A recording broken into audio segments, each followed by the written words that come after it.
Karena setiap presiden punya masalah dan tantangan yang berbeda.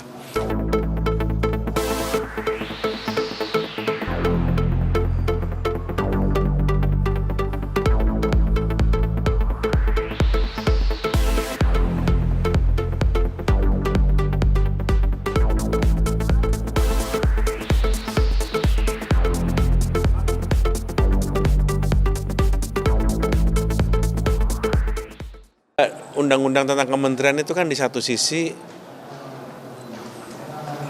membatasi bagi presiden terpilih.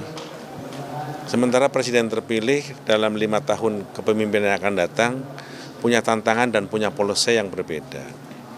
Apakah nomenklaturnya akan diubah, ditambah atau digantikan, itu saya tidak tahu. Tapi masalahnya nomenklatur dari pemerintahan itu selalu berbeda dan tantangan programnya juga berbeda. Itu yang menyebabkan saya kira hampir di setiap kementerian dulu dari Ibu Mega ke Pak SBY juga ada penambahan atau ada perubahan. Dari Pak SBY ke Pak Jokowi juga ada perubahan.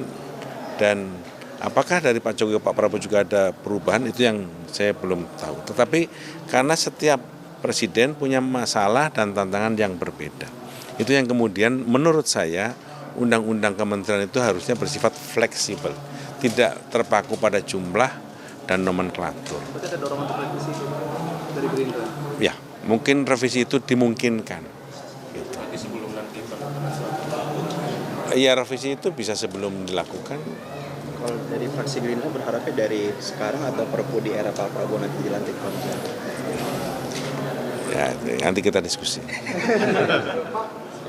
Tadi Pak Prabowo bicara sama Al Jazeera sebut demokrasi Indonesia itu cukup melelahkan dan ada beberapa aspek yang harus diperbaiki. Kira-kira pendalamannya seperti apa sih? Ya misalnya begini ya Mas, misalnya begini ya. Kita baru saja menyelesaikan pemilu legislatif dan pemilu presiden. Sekarang kita harus mempersiapkan pemilu pilkada untuk provinsi dan kabupaten kota. Di negara-negara demokrasi bahkan nanti akan ada pilkades. Ya, jadi itu yang disebut melelahkan. Nah, sekarang kemudian kita partai politik harus menjaring calon-calon bupati, wali kota, gubernur seluruh Indonesia yang jumlahnya 550 lebih. Ya, dan kita kerjakan.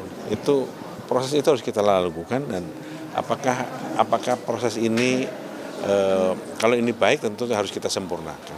Kira-kira seperti itu supaya bisa nggak sih misalnya disederhanakan, kira-kira kan seperti itu. Sehingga tidak melelahkan dan mungkin tidak berbiaya mahal lah kira-kira.